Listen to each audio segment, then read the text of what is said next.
Assalamualaikum warahmatullahi wabarakatuh.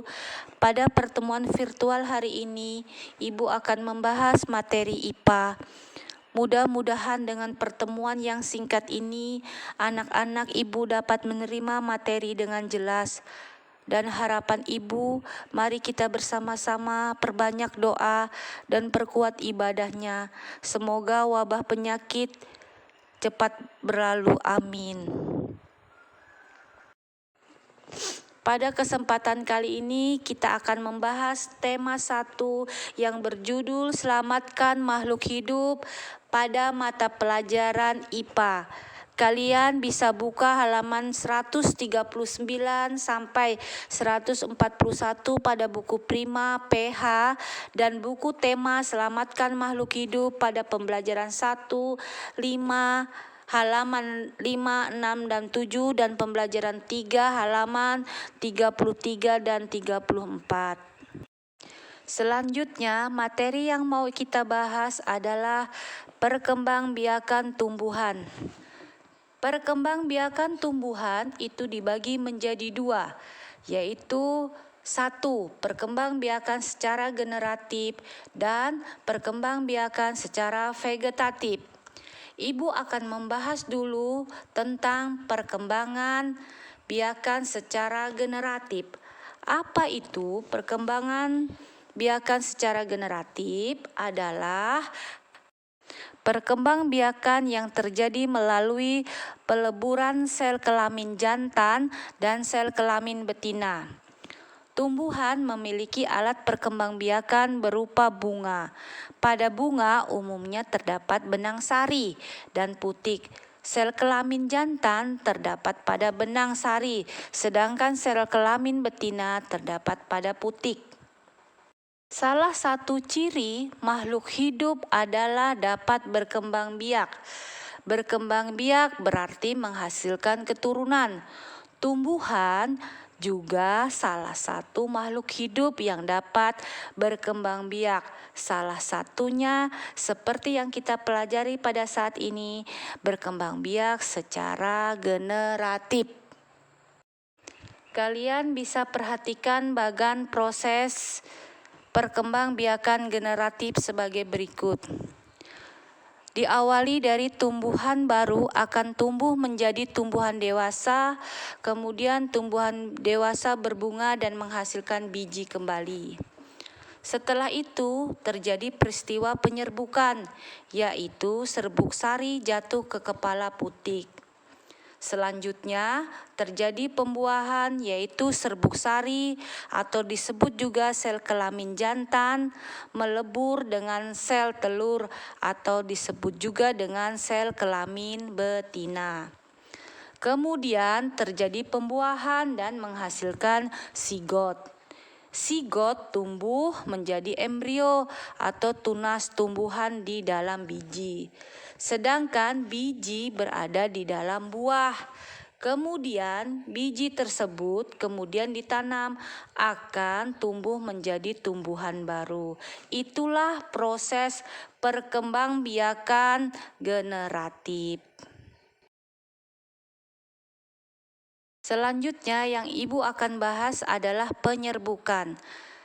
Apa itu penyerbukan? Adalah peristiwa jatuhnya serbuk sari ke kepala putik bunga.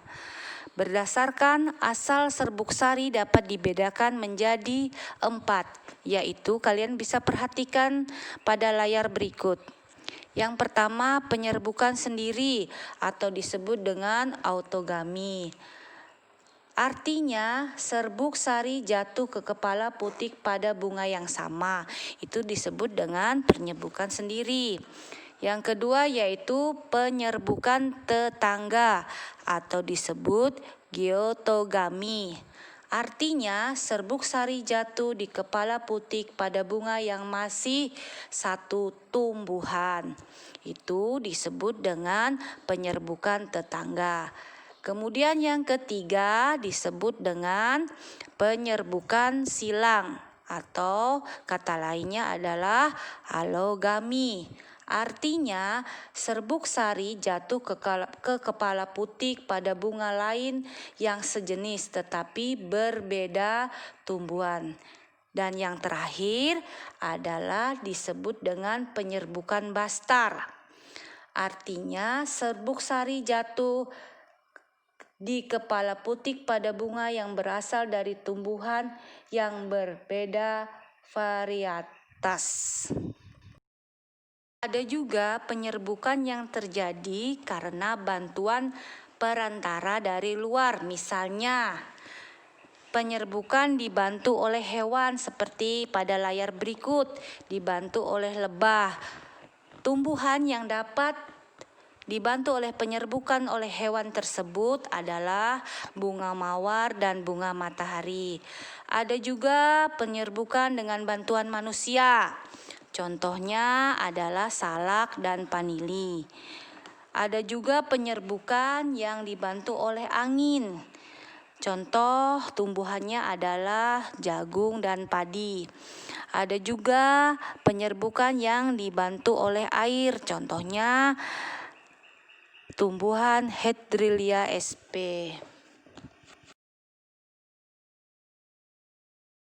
Selanjutnya, perkembangbiakan tumbuhan yang Ibu akan bahas adalah perkembangbiakan secara vegetatif.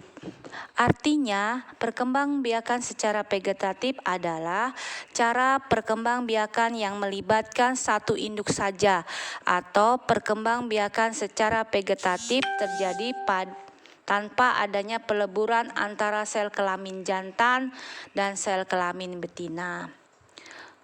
Ciri khasnya, perkembangan vegetatif adalah individu baru hasil keturunannya mirip dengan induknya. Kemudian tujuannya untuk apa? Tujuannya untuk menghasilkan tumbuhan baru atau tumbuhan dengan sifat baru. Nah, perkembangbiakan secara vegetatif ini dapat dibedakan menjadi dua, yaitu vegetatif alami dan vegetatif buatan. Perkembangbiakan vegetatif alami dapat terjadi pada tunas. Contohnya yang terjadi pada tunas itu adalah tumbuhan pisang dan tumbuhan suji. Kemudian bisa dialami pada umbi lapis. Umbi lapis itu contohnya bawang merah dan bawang putih serta bawang bombay. Kemudian perkembangan vegetatif alami bisa dialami oleh umbi batang. Umbi batang itu contohnya seperti ubi jalar, bengkoang, dan kentang. Kemudian ubi akar. Ubi akar contoh tumbuhan yang perkembangbiakannya melalui ubi bakar adalah wortel, singkong, dan lobak.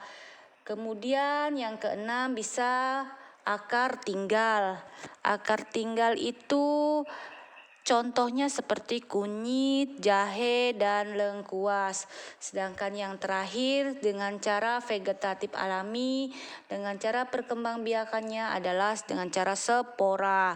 Contoh tumbuhannya adalah lumut dan pakis. Kalau tadi Ibu memaparkan tentang vegetatif alami, sekarang Ibu akan memaparkan tentang vegetatif buatan dengan cara mencangkok. Mencangkok itu dilakukan dengan cara mengupas kulit batang, lalu membungkusnya dengan tanah humus sehingga akar dapat tumbuh. Yang dapat dicangkok adalah apel, mangga, nangka, rambutan, dan jambu air. Selanjutnya dengan cara stek batang.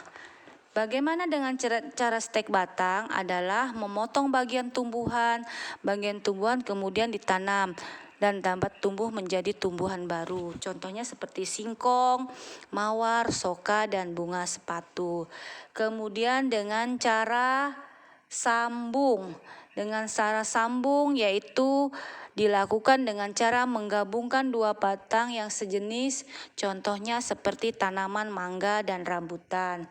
Kemudian dengan cara okulasi atau tempel. dilakukan dengan cara menempel mata tunas suatu tanaman ke batang tanaman lain. Contohnya seperti tumbuhan rambutan, mangga, dan nangka. Dan kemudian yang terakhir adalah dengan cara merunduk. Dilakukan dengan cara merunduk atau membenamkan bagian batang suatu tumbuhan di dalam tanah. Contohnya seperti apel, stroberi, arbel, dan bougainville. Itulah materi yang Ibu bisa sampaikan pada kali ini. Kurang lebihnya Ibu mohon maaf. Assalamualaikum warahmatullahi wabarakatuh.